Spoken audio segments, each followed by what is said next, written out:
வணக்கம் மக்களே, welcome back to நேற்று இன்று நாளை. இன்னைக்கு நம்ம வீடியோல கொய்யா ரசம் தான் பண்ண போறோம். கேட்கும் போது உங்களுக்கு கொஞ்சம் வியர்டா தான் தோணும், பட் பண்ணி பாருங்க, ரொம்பவே டேஸ்டியா இருக்கும். யூஸ்வலா நம்ம கொய்யா பழம் வாங்கும் போது கடைசியில இந்த 2-3 கொய்யா முட்டை அப்படியே நின்று போயிடும் இல்லையா? தூக்கி போடுறதுக்கு பதிலாக இந்த மாதிரி ரசம் பண்ணீங்கன்னா கொய்யாவோட சத்தும் நம்மளுக்கு கிடைக்கும். இந்த கொய்யா ரசம் பார்த்தீங்கன்னா செம்ம வாசனையா இருக்கும். பண்றதுக்கும் ரொம்ப ரொம்ப ஈஸி. எப்படி பண்ணுங்கிறத பாக்குறதுக்கு முன்னாடி நம்ம சேனலுக்கு நீங்க ஃபர்ஸ்ட் டைமா வரீங்கன்னா மறக்காம சப்ஸ்கிரைப் பண்ணுங்க. இப்போ வாங்க வீடியோக்குள்ள போகலாம். எதர் நீங்க ரைஸோட மிக்ஸ் பண்ணி சாப்பிடலாம், இல்லைன்னா சூப் மாதிரி சூடா டம்ளர்ல வச்சு சாப்பிடலாம். இந்த ரசத்துக்கு நம்ம பூண்டு புளி எதுவும் யூஸ் பண்ண போறது கிடையாது. முதல்ல நம்ம ஒரு பேஸ்ட் ரெடி பண்ணிக்க போறோம். அது கடாயில 1/4 டீஸ்பூன் அளவுக்கு நெய் உருக்கிக்கலாம். நெய் உருகினதுக்கு அப்புறமா 1/2 டீஸ்பூன் பருப்பு, 1 டீஸ்பூன் தனியா விதைகள், 1 டீஸ்பூன் ஜீரகம், 1/4 டீஸ்பூன் கருப்பு மிளகு, பாதி காஞ்ச மிளகாய் சேர்த்திருக்கேன். பருப்பு நல்லா பொன்னிறமா மாறுற வரைக்கும் ரோஸ்ட் பண்ணிக்கோங்க. ரசம் நல்லா காரசாரமா வேணும்னா மிளகோட அளவை கொஞ்சம் ஜாஸ்தி பண்ணிக்கோங்க. ஒரு 5-6 இதழ் கருவேப்பிலை மட்டும் இதுலயே சேர்த்துட்டு ரோஸ்ட் பண்ணிக்கலாம். பருப்பு நல்லா வறுபட்டு பொன்னிறமா மாறினதுக்கு அப்புறமா 2 தக்காளியை ஸ்லைஸ் பண்ணிட்டு இதுலயே சேர்த்துக்கோங்க. தக்காளி குழையணும்னு அவசியம் இல்லைங்க, லைட்டா வெந்தா போதும். இப்படி அப்படியே ஒரு 2 பெரட்டினீங்கன்னா உங்களுக்கு தக்காளி வெந்துடும். அதுக்கப்புறமா நீங்க அடுப்பு ஆஃப் பண்ணிட்டு இந்த மிக்சர் நல்லா ஆற விட்டுட்டு ஆறுனதுக்கு அப்புறமா மிக்சி ஜார்ல சேர்த்துக்கோங்க. இது கூடவே ஒரு பாதி கொய்யா பழத்தை விதை எல்லாத்தையும் நீக்கிட்டு இதுல சேர்த்துட்டு நல்லா மையா அரைச்சி எடுத்துக்கோங்க. நீங்க தண்ணி சேர்த்தே அரைச்சிக்கலாம். அடுத்ததான் ரசம் பண்றதுக்கு கடாயில 1 டீஸ்பூன் எண்ணெய் சேர்த்துக்கோங்க. எண்ணெய் சூடானதுக்கு அப்புறமா 1/4 டீஸ்பூன் கடுகு, 1 சிட்டிகை அளவுக்கு வெந்தயம் சேர்த்துக்கலாம். 1/4 டீஸ்பூன் ஜீரகம், பாதி காஞ்ச மிளகாயை நான் இதுல சேர்த்துக்கிறேன். ஒரு சின்ன துண்டு அளவுக்கு பெருங்காய கட்டி சேர்த்துக்கோங்க, நல்லா வாசனையா இருக்கும். கொஞ்சமா கருவேப்பிலை சேர்த்துக்கலாம்.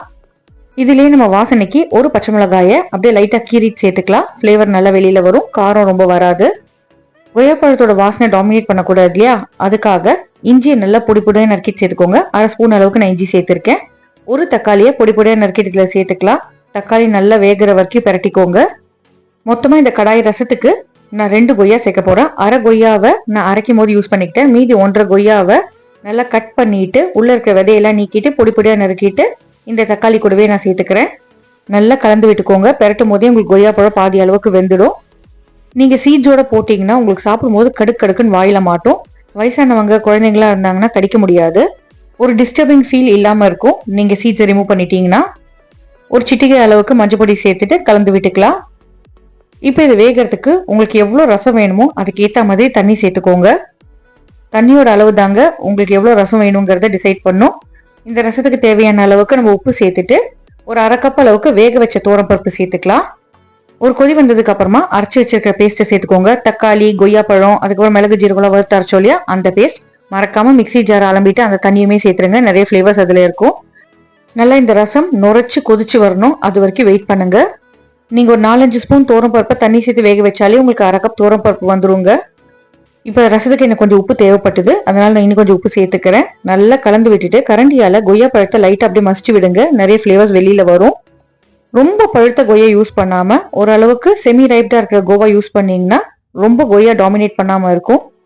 அடுப்பு ஆஃப் பண்றதுக்கு முன்னாடி கொஞ்சமா கருவேப்பிலை, பொடி பொடியா நறுக்கின கொத்தமல்லி இலைகள், 1 டீஸ்பூன் அளவுக்கு நெய் சேர்த்துட்டு நம்ம அடுப்பு ஆஃப் பண்ணிக்கலாம். நல்லா சுட சுட சர்வ் பண்ணுங்க. சாப்பிட்றதுக்கு சூப்பரா இருக்குங்க. அந்த வறுத்தரைச்ச ஃப்ரெஷ் பொடியோட வாசனை வேற லெவலுக்கு எடுத்துட்டு போகும். புளிப்புக்காக நான் கடைசியா ஒரு 1/2 மூடி எலுமிச்சைப்பழம் புழிஞ்சுக்கிறேன்.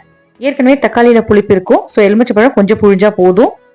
மான்சூன் டைம்ல எல்லாம் டம்ளர்ல அப்படியே மாத்திட்டு நீங்க சூப் மாதிரி கூட குடிக்கலாம். ரொம்பவே நல்லா இருக்கும், ரிஃப்ரெஷிங்காகவும் இருக்கும்.